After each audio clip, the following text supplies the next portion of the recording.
Welcome to the BiggerPockets Money Podcast, my dear listeners, where we interview my friend Stephen Boyer and talk about CampFI and steps for anyone to start their financial journey. Hello, hello, hello. My name is Mindy Jensen, and with me, as always, is my could-be-fi but loves the grind co-host, Scott Trench. Thanks, Mindy. Great to be here with my loves the campFIre, in a literal and metaphorical sense, co-host Mindy Jensen. I do. Scott and I are here to make financial independence less scary, less just for somebody else, to introduce you to every money story because we truly believe that financial freedom is attainable for everyone, no matter when or where you are starting. That's right. Whether you want to retire early and travel the world, go on to make big-time investments in assets like real estate, start your own business, or just get a chance to connect in person with other like-minded folks pursuing financial independence or who might already be there, we'll help you reach your financial goals and get money out of the way so you can launch yourself towards your dreams. Scott, instead of a money moment today, I am going to tell our listeners about a super cool event that BiggerPockets is doing. It's called the Virtual Summit. You can join Dave Meyer and other real estate experts in a brand new virtual summit from December 11th through the 14th, 2023, and get prepared to be successful in 2024. This 4-day summit is exclusive for our pro members with some access for our free members.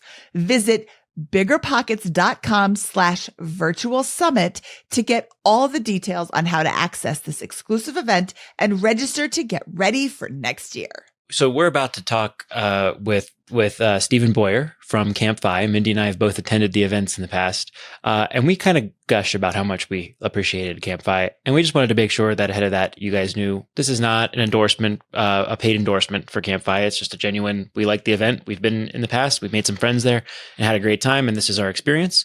Hope you enjoy the show and, consider attending a local meetup or CampFI or some sort of event as part of your journey to financial independence, because you're going to get really great connections, valuable advice, and realize you're not alone on this journey here. There's a lot of other people who are pursuing it and many people who have arrived and love to connect. So without further ado, let's bring in Stephen.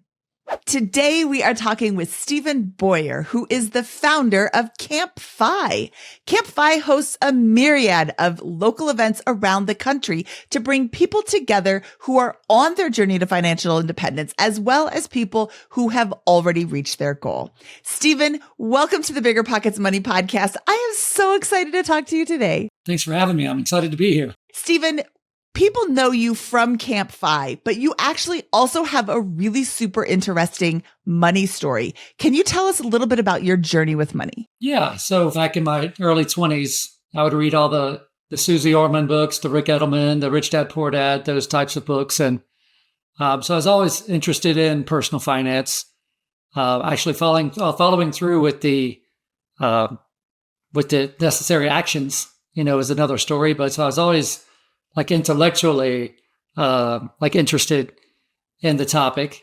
And then as years passed by, I did the typical thing where, got the bigger house and some credit card debt and, dug myself into a little bit of a hole and, got in my mid 30s and I wasn't terrible shape, but I wasn't, I was to the point where I would look back and think, why am I not further along financially? And so, soon after that, however, I don't even know how it came across my phone or my computer screen. I came across the Early Retirement Extreme, Jacob Lund Fisker, the Mr. Money Mustache blog, and sort of kind of got sucked into that rabbit hole, I guess, go down the rabbit hole.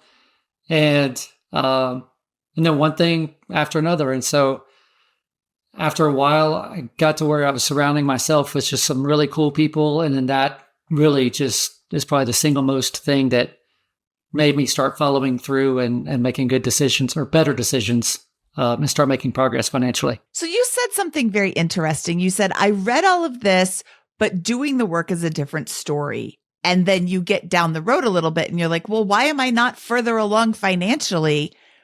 because you didn't do the work. And I'm not like yelling at you. I know Stephen and I are friends outside of this show. So I know him and he knows I'm not yelling at him, but like, that's why you weren't further along financially, because just because you know what you're supposed to be doing doesn't mean it's magically going to happen. You have to do the work. So Stephen, when did you start doing the work? Well, I think probably in my early 30s, I remember making a comment to my then wife. I was like, why don't we're both accountants. We have accounting backgrounds. I was like, why are we not making like personal financial statements like we do bookkeeping for businesses?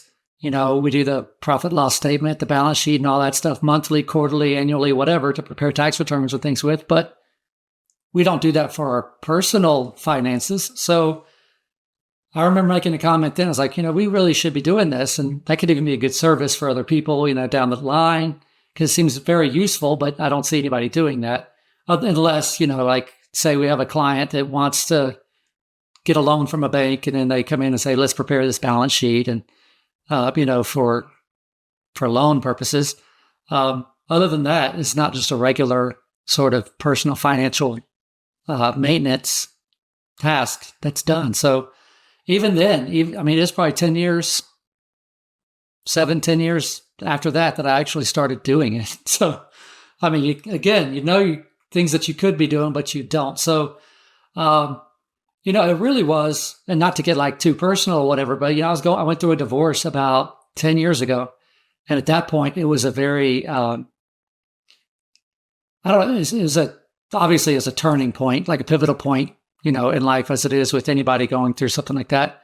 But it made me reevaluate a lot of things. And so instead of making decisions like on a compromise or, I could finally just make decisions based solely on what I thought was best for me and my kids. And so to me, that was really, really sort of it. I made good money. I was a project controller for a defense contractor here in Georgia. And the income wasn't an issue. But as soon as I started reading those blogs and listening to podcasts, and I was also looking at that point in my life of how I can shape not just my finances, but just my life period. Like what kind of house am I going to move into? What sort of things am I going to spend my money on from here on out? Am I going to start saving a higher percentage? Those types of things. So as soon as it became clear that whatever my life looked like in 5 years was all because it's going to be because just me. It's not going to be because I have somebody to blame anything on or someone to pull me along forward, with them. It's going to be all on my shoulders. As soon as I had that accountability and I was just faced with that, it was an exciting moment. A scary moment. Sure, but exciting to know that whatever your life is going to look like 5 years, 10 years from now, it's all because of the decisions that I'm making now. Stephen, could you give us an overview of kind of the key points along your financial journey following this divorce and what you've been able to achieve over the last 10 years? With some of the changes that I'd made, I was able to start accumulating a decent amount in retirement accounts. And I got to a point in mid-2016 where I decided I was going to take a break from full-time work. So it was June 2016. I turned in my security badge at work and I was like, okay, well, I had this time freed up. My plan at the time was I had a friend who's a CPA who has a firm here, and I was just going to work tax season. And then if I didn't make enough to cover all my annual expenses during tax season, I would just dip into my savings. And then as long as I didn't go negative by the time my kids were 18, and I was happy. And if I was at zero by the time they were 18, I was just going to, call somebody up and say, can I sleep on your couch and go get a good job and save all the money up again? And I was really, that was like my plan. I was good with that. But I didn't know things like campFIre were going to come along, and like passion projects were going to turn into income, producing endeavors. So I have not been working down to zero, thankfully. I'm still able to spend as much time with my kids as they'll let me.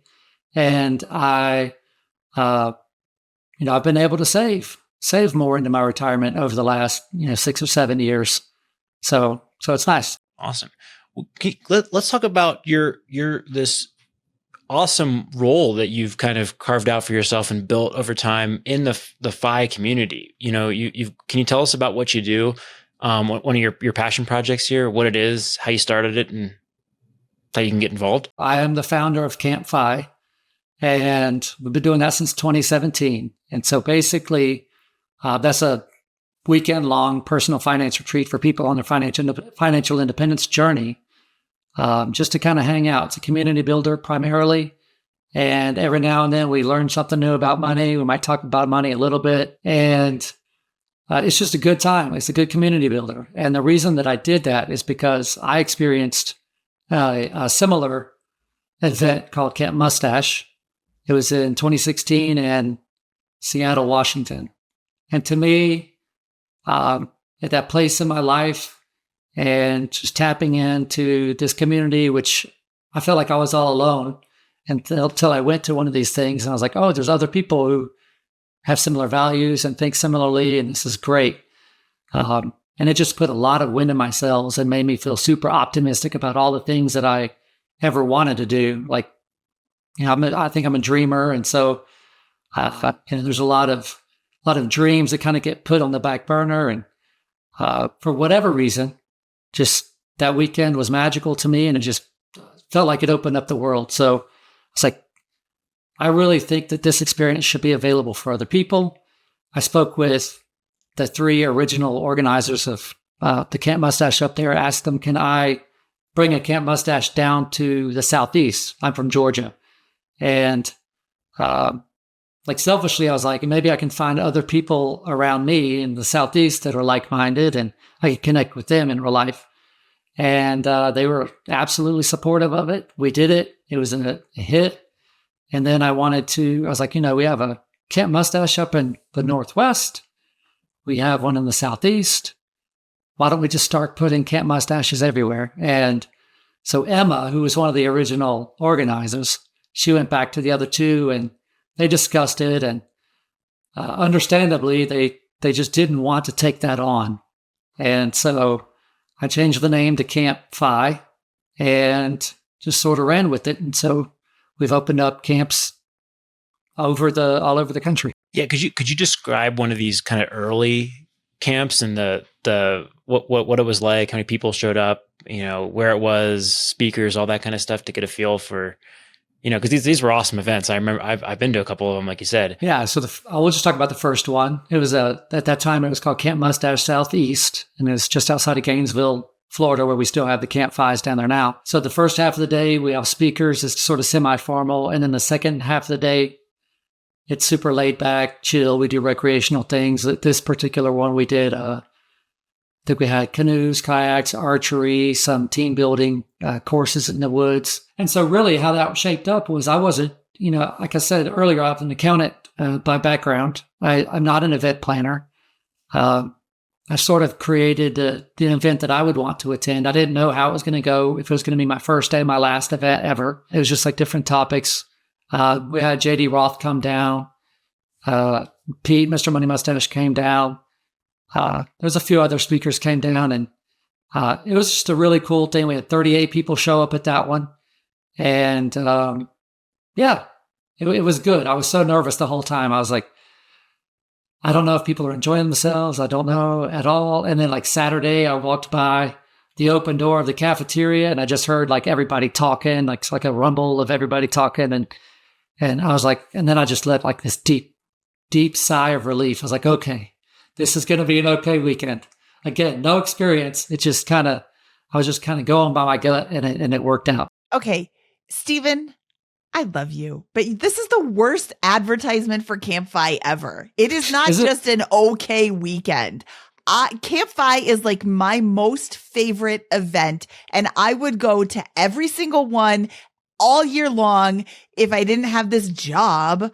So it is so much fun. You say it's a weekend, and that sounds like it's 2 days. It is Friday night, all day Saturday, all day Sunday, breakfast on Monday. And when Monday comes around, you're like, oh, I really don't want to leave. First of all, the food is great, and all these people are great. And there's so many people that you're connecting with from all around the country, or like kind of all around wherever you are. I fly to Florida to do it, and I live in Colorado. I also go to the one in Colorado. I have so much fun at these events because I meet so many people from all walks of life who have questions, who have something to teach me, who have an interesting story. I love talking, so it's fun for me just to talk all the time. And I have such a great time when I'm there watching people. I especially I love catching up with people that I've seen before, but I love new attendees because they come and they're a little nervous. They're like, oh, what's this going to be about? And then they start talking. They're like, there are other people just like me. And that's like there comes a point, just like your Saturday when you walked past the cafeteria and you're like, oh, it's going to be an okay weekend. It's not an okay weekend. It's an awesome weekend. All right, let's ask a couple. Let's establish some basics here, Stephen. Who can attend CampFI? Is this only for, financial podcasters or people who are already financially independent? Anybody who's interested in financial independence, whether you are new to it, you're in hundreds of thousands of dollars of debt, or if you're already financially independent and you're just looking for some people to hang out with and share your knowledge, like anybody on the financial independence journey, no matter where you are, is welcome. Awesome. And that's what I really enjoyed about some of these, is meeting folks that were just getting started and meeting, few folks with millions of dollars in net worth who were doctors going through the very real pain of like, well, I struggled to become financially independent. Now do I actually give up my identity as a doctor? Those are really cool, real problems that people have across that entire spectrum. That is really fun there. Where are they located? Well, we have them located all over the country. We have, I named the CampFIs after regions. So we have CampFI Southeast is in Florida. We do 2 of those a year. We have CampFI Mid-Atlantic, which is in Virginia. We have CampFI Rocky Mountain, which is in Colorado Springs. We do 2 of those every year in the summer. We have CampFI Midwest, which is in Minnesota. We have CampFI Texas, which is in Texas. And we have CampFI Southwest, which is in Julian, California, which is kind of in the mountains about an hour northeast of San Diego. So we have 6 locations and a total of 8 camps throughout the year. What is the price point to attend one of these camps? As low as I can possibly make it. I do want to keep it as affordable as possible so that people who can get the most value out of it can still afford it. Most of the tickets are between $400 and $500, and that includes lodging for the whole weekend, includes all the meals. You can put your wallet up for the whole weekend. Everything else, the talks, the recreational activities, all those, everything comes with your one ticket. And what should campers expect? I think campers can expect to be pleasantly surprised at the sincerity and the authenticity of the people they meet there. To me, that was my biggest thing the first time I experienced something like this. And that's what I continuously, and that is what I consistently hear over and over again, is just how nice everyone is and how generous they are with their knowledge. And so you can expect to come away hopefully with at least two or three really good friends and people that you can call on, and maybe even accountability partners on your financial journey. Well, Stephen, speaking of journeys, you mentioned that you aren't FI yet, but you're well on your way. How has creating CampFI and bringing people together helped you on your personal journey? I think it gives me a purpose.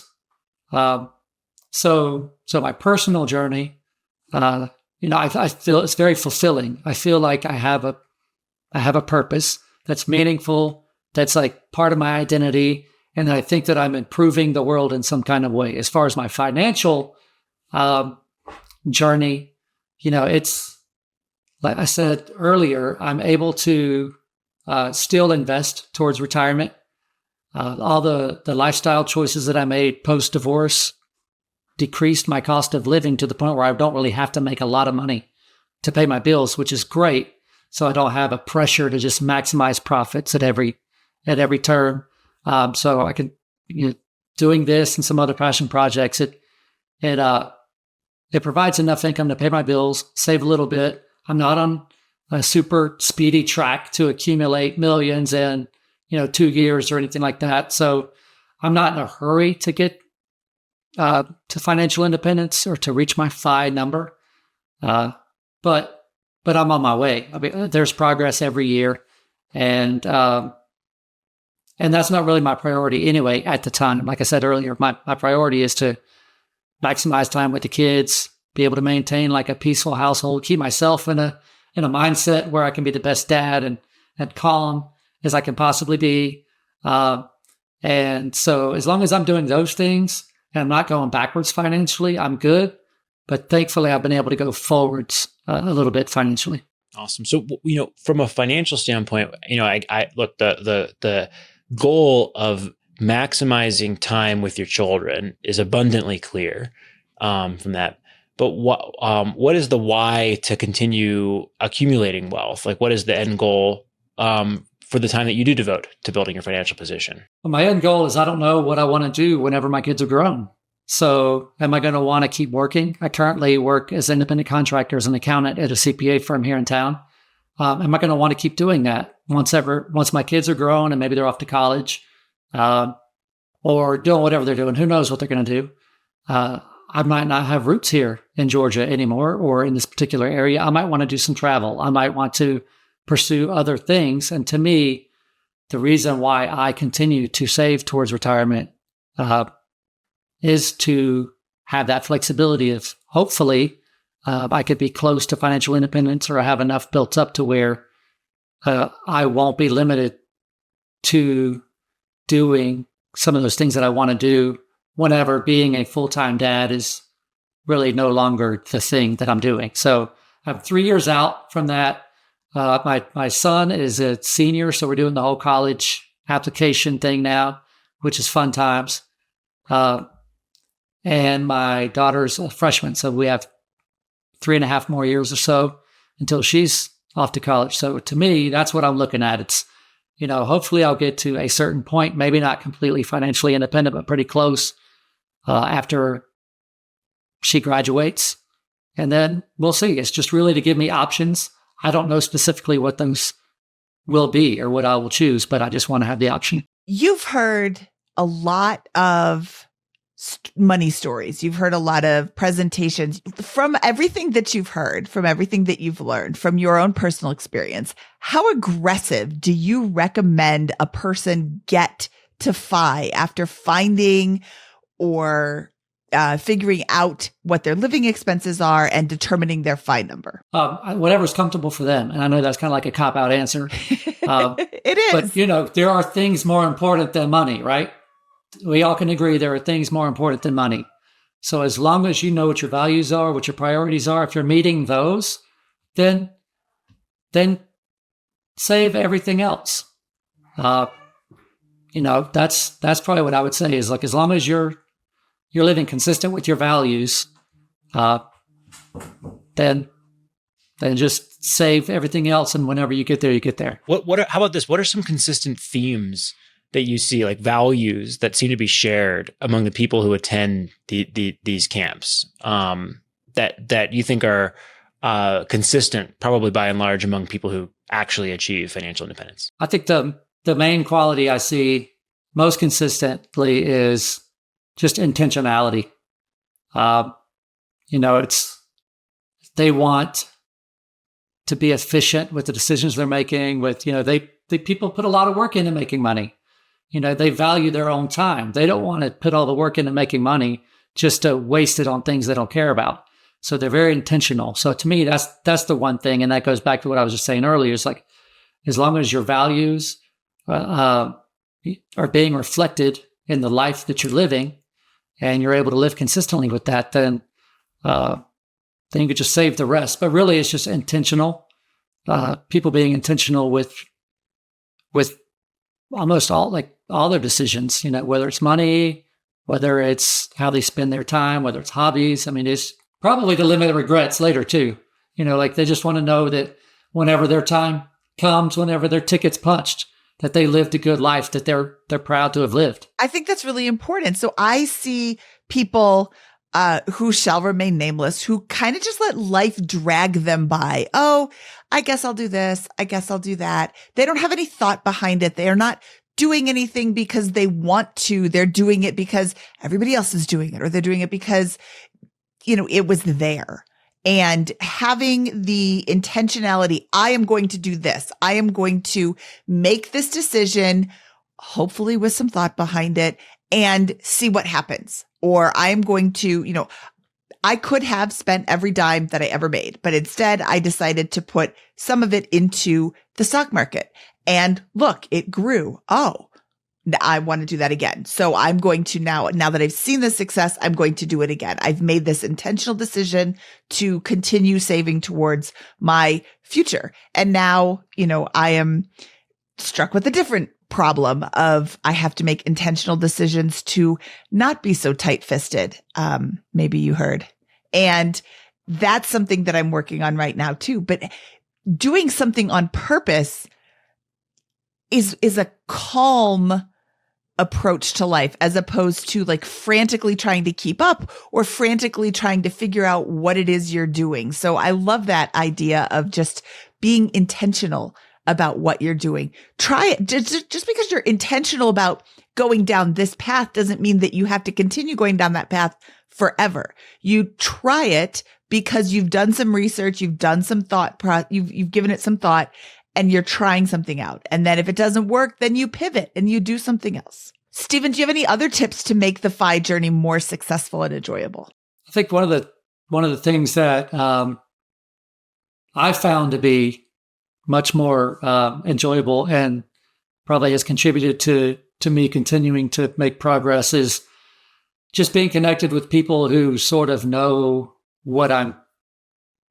about the FI journey, know about the end goal financial wise, whether it's, forums on blogs, or if you're, going to the BiggerPockets forums or comments in the YouTube section or whatever. Work on surrounding yourself with like-minded people and with people who know more than you, like who are smarter than you. There's a reason I haven't spoken at any of my camps. Of the 42 that I've done, Scott and Mindy have spoken at more camps than I have. I've never been a speaker at a camp because I like hearing from all the people that are way smarter than me. And I don't want to waste people's time, but it's really cool, like selfishly just being surrounded by people who know so much about so much. Steve, we're getting close to wrapping up here, but I'd love to ask you as a final question, where can people find out more about you, and where can people find CampFI? Yeah, you just go to the CampFI website. You can see I try to keep the schedule as updated as possible. Right now we have all of next year's events at the website. It's campfi.org, CAMPFI for financial independence.org, O-R-G. And if you want to email me, you can email me at campfi.org@gmail.com. Awesome. Well, thank you so much, Stephen, for coming on. Thanks for putting together such a great program. I know I haven't been in a couple of years, but it's had a big impact on my life. Met a lot of friends, met a lot of folks that I had only ever connected with digitally before. Thank you, Stephen. This was a lot of fun. I really appreciate your time. I appreciate all that you've done for the community, the financial independence community, because your CampFIs are changing lives. So thank you so much. And we will talk to you soon. Thank y'all for having me. Had a great time. All right, Scott, that was Stephen. That was so much fun. I love talking to Stephen. I love I don't know if you could tell, Scott, but I really like CampFI. I love connecting with other people on their journey to financial independence. I love talking to them about where they're at, what hurdles they're facing. I really love this stuff. Yeah, me too. Mindy, let's do a quick, favorite memory from a CampFI. Ooh, okay. My favorite memory was a couple of years ago. Dan Sheeks was giving his presentation that we actually turned into a podcast episode for this show. He was talking about how you teach your children about money, your older teens about money before they go away to college by actually giving them all the money that they're going to need for their life and forcing them to figure out how to budget. So if they're going to spend $700 in a month, you give them $700 at the beginning of the month. And then they're responsible for clothes and shoes and their phone bill and perhaps paying you rent, and they buy their own shampoo and they buy all of these things. And if you're going on a vacation, they have to budget that into, use that money that they've got to help budget for the vacation going forward. And it's a really great way to teach them how to walk a tightrope with a safety net underneath. That was my absolute favorite moment at CampFI.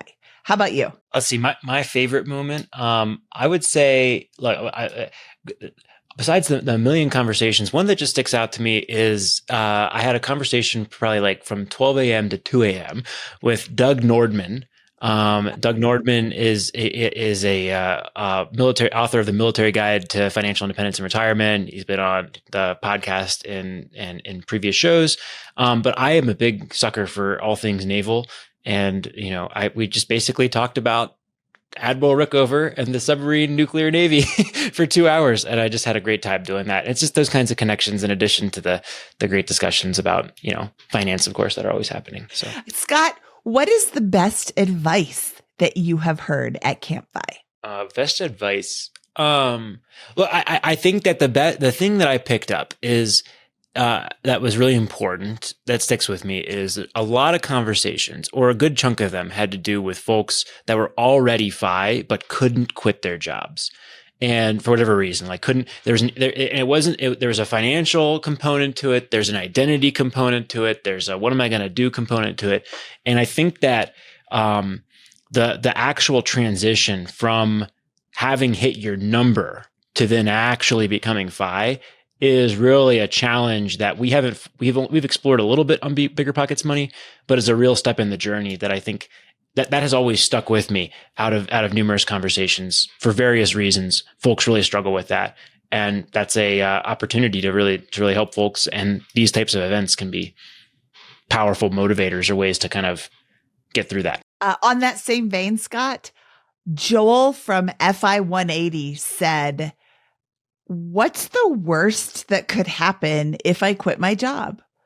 I'll just go back and get another job. So my worst case scenario is everybody else's everyday life." That's not a bad way to frame quitting your job and early retirement. Mm-hmm. All right, Scott, should we get out of here? Let's do it. That wraps up this episode of the BiggerPockets Money Podcast. He is Scott Trench, and I am Mindy Jensen, saying adios, little ghost. BiggerPockets Money was created by Mindy Jensen and Scott Trench. Produced by Kaylin Bennett. Editing by Exodus Media. Copywriting by Nate Weintraub. Lastly, a big thank you to the BiggerPockets team for making this show possible.